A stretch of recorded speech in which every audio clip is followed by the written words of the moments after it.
Hi, I'm Marcel, and welcome to me screaming into the void. Hi, I'm Marcel, and welcome to me screaming into the void, mostly about books.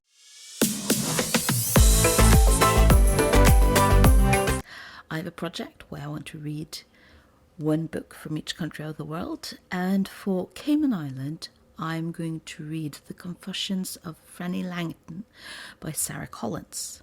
Sara Collins was born in Jamaica, but now lives partly in the Cayman Islands and partly in England. And the book, The Confessions of Frannie Langton, is a book about a slave in Britain who was born in Jamaica, then moved to Britain in the 1800s, and is accused of being a murderer and killing the people she was owned by, worked for. I don't really know the details of how. There is a problem regarding slavery in Britain when you see it historically.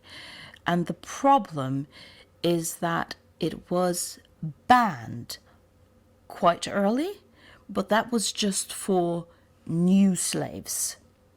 So existing slaves were still absolutely known as slaves. And then, despite if you were a person of colour in Britain, even if you weren't technically a slave, you still had very little say in who you worked for. So the freedom to seek employment other places wasn't necessarily present. So even if you weren't a slave on paper, there is an argument to be made for were they slaves in praxis. And especially in the 1850s when this book is set, this was a question where you wrote, it's complicated. And it's complicated because you don't want to call a shovel for a shovel.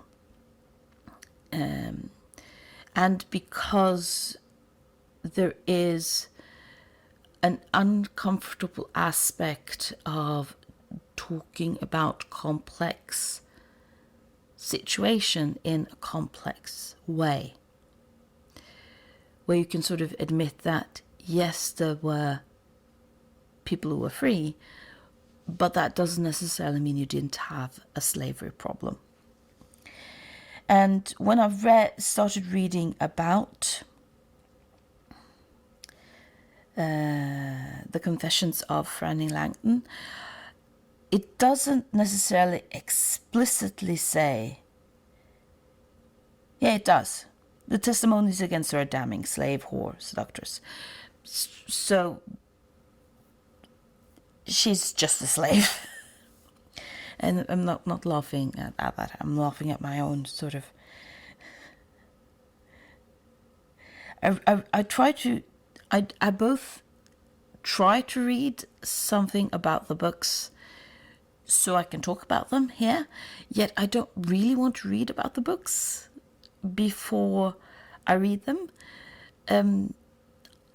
I have another project where I am sort of exploring different genres, and then I know sort of a book is in that genre because I'm seeking out a book in a specific genre. But I don't like knowing what I'm getting myself into. That's half of the fun of reading a book.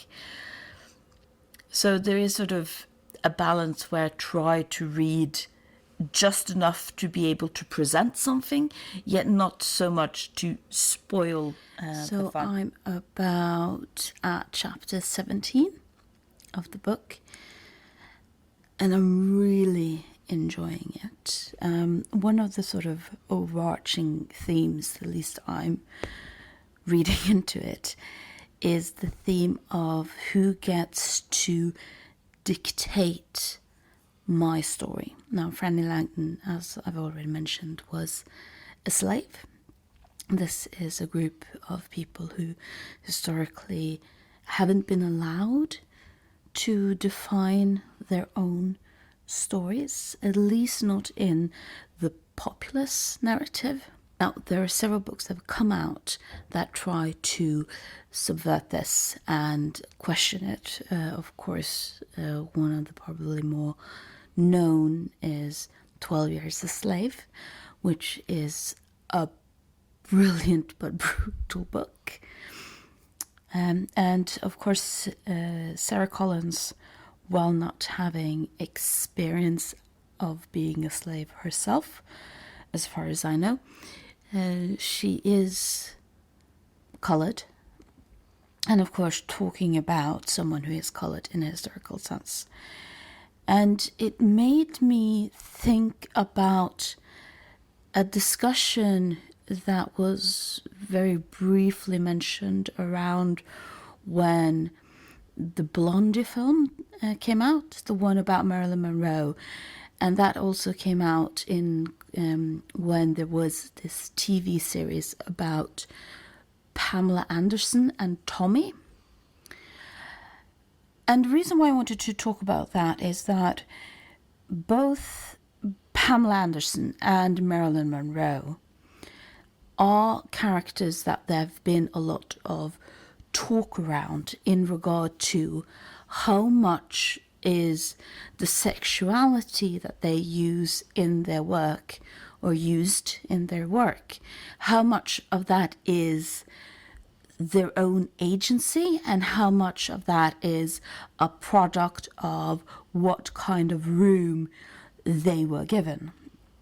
And what briefly was talked about, what I started to think about in regarding to especially this book, is of course that there can be both. And what I mean by that is not that slaves learned a lot of fruitful things that they could use to improve their lives, as I know that some white Americans are now trying to fool themselves into believing. But what I'm talking about is that when you live in a society that dictates the framework of what kind of lives you are allowed to live, that doesn't really take away your humanity in the sense of being an active subject. And what I think that the Confession of Frannie Langton really sort of talks about is a character who is trying to keep on her subjectivity, her being an active agent within a framework that limits very much what she is and isn't allowed to do. Now, there is some things that's going to happen to Sara. I'm not going to tell it. But if you've read the story, you know. If you know, you know. Then that sort of is, again, sort of trying to show that within this limits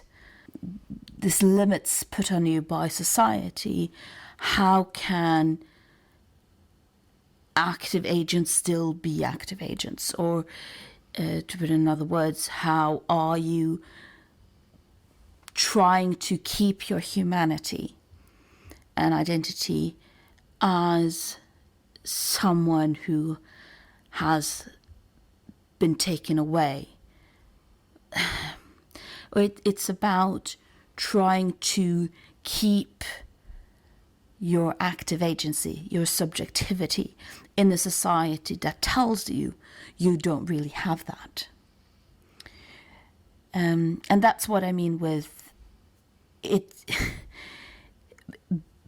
Both are relevant here in regard to, for example, when it comes to Marilyn Monroe and Pamela Anderson, that yes, they had limits put on them, because it is a patriarchal society and more patriarchal when they were working.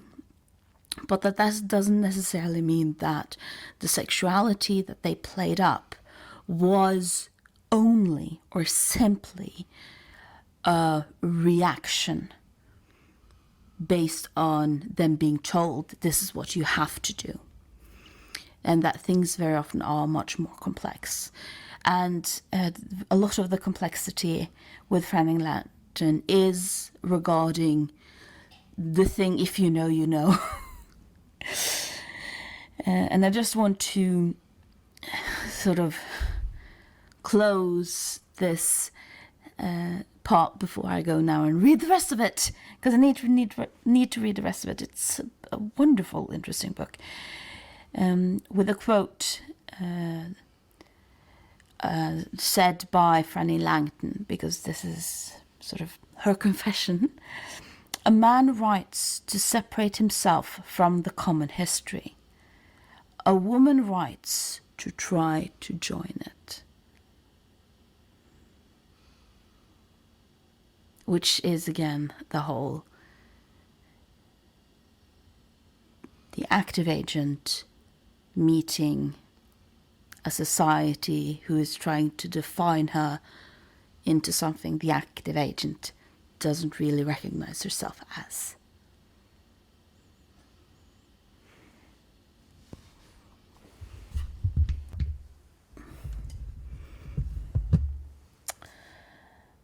I tried begging. I tried standing up to do it at first, but soon learned it worked better the dirtier you looked, the lower you crouched, and the further you stretched out your hand. The coves weren't giving, you see. They were buying. What they paid for was humiliation, yours, an indemnity against theirs. So I'm done with the book, and it was brilliant ending in regard to who actually murdered the Birminghams. Perhaps?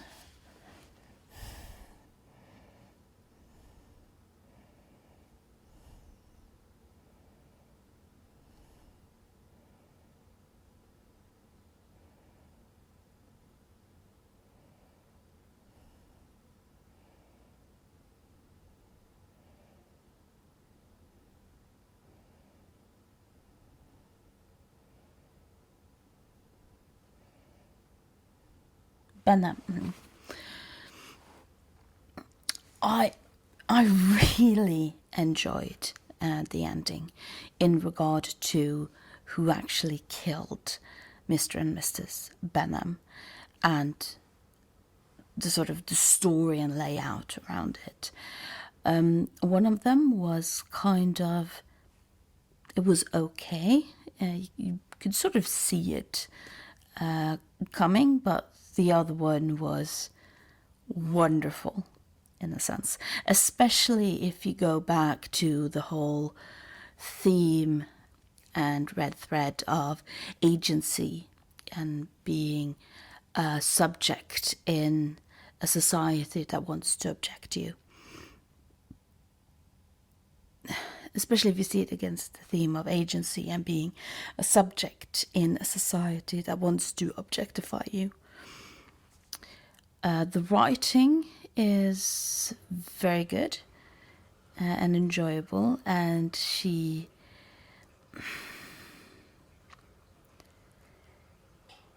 is it okay to say that it becomes a bit preachy in the end? I mean, she's not saying anything that I disagree with. I agree with the things she is saying, but yeah, I don't know. But thank you for listening to me screaming into the void.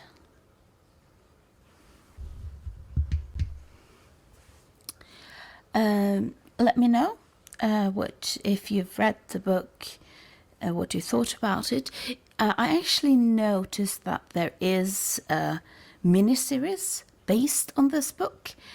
Is that worth checking out? I just saw some clips from it, so it would be nice to know if it is actually worth checking out. And thank you for listening to me screaming into the void.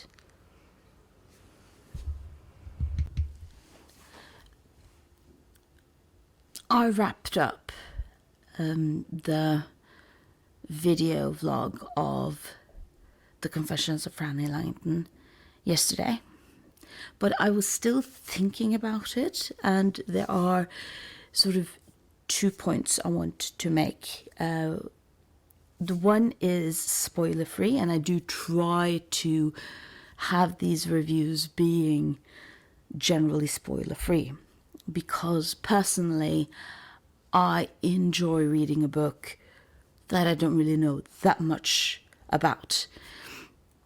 Even though I know, for example, that the discussion of trigger warnings and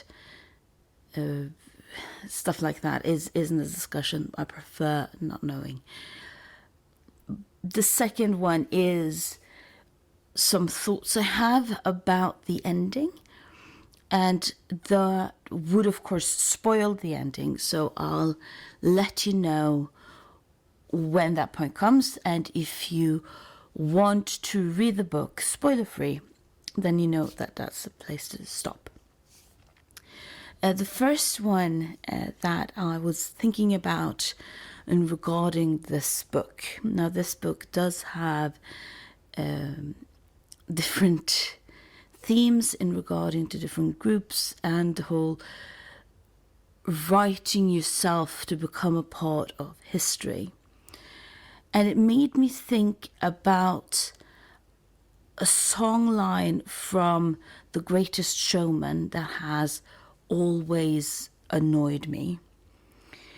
And that is the song when the freaks are marching in and wanting to be a part of this high-end party, and they aren't allowed because they are freaks. And then they're singing, "You can't silence me, I'm going to march at a beat of my own drum." And that line pisses me off so much, because the point of the narrative of the freaks, the point of the story of the freaks, isn't that they should have the right to march to the beat of their own drums. It's that they should have the right to march to the beat of the drums of everyone else. That's the point. They don't want to be different. They were born different, but they still want to be treated the same. And that made me think a bit about some of the reviews that I read of the book about the Confessions of Frannie Langton, who called it a woke book. Because that's... I'm not going to go into the whole woke debate and discussion because my brain just hurts.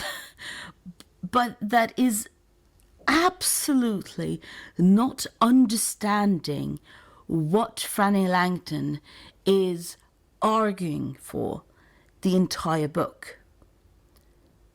She wants to be treated the same. Despite everything, she wants to be treated the same, and she isn't. That's the point. That's what's bothering her. So I just wanted to sort of just put that out there, that please don't think that this is just a woke book, because that is fundamentally misunderstanding what this is all about. Now, my second point, and this is going to be about the spoilers. I really, really enjoyed the ending. And there are two sort of twists that you figure out. One is about who are the actual murderers of the Benham couple, and or what happened to the Benham couple. And the other one is what happened in Paradise, which was a plantation that Frannie Langton lived in before coming to London. And what I really enjoyed about the book, and the reason why I think it's much more complicated than simply, oh, it's a book, because it turns out that Frannie Langton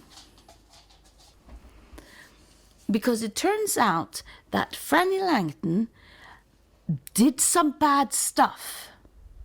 So this isn't just she is a victim of persecution or racism, being sort of accused of these murders. She actually did some very horrible stuff, and in most societies should be punished for it. And she even says that she's getting the right punishment for the wrong crime. And that made me think about the whole hurt people perspective of it all. About what I found so brilliant about the book is that despite her doing all these horrible crimes, you still understand why she is doing it. It's not because of egotistical reasons in one way. So I really enjoyed the fact that they didn't just make her a martyr at the end, because that would have been a very boring ending, a very boring book, and wouldn't really make it hit as much as I think it did, because the fact that she so clearly then is human, including doing horrible things when you are living in a society that socializes you into doing horrible things, makes it such a much more complex book than a woke soapbox book. And I'm not necessarily saying that a book trying to fight for a minority group is in and of itself bad, but it's a little bit about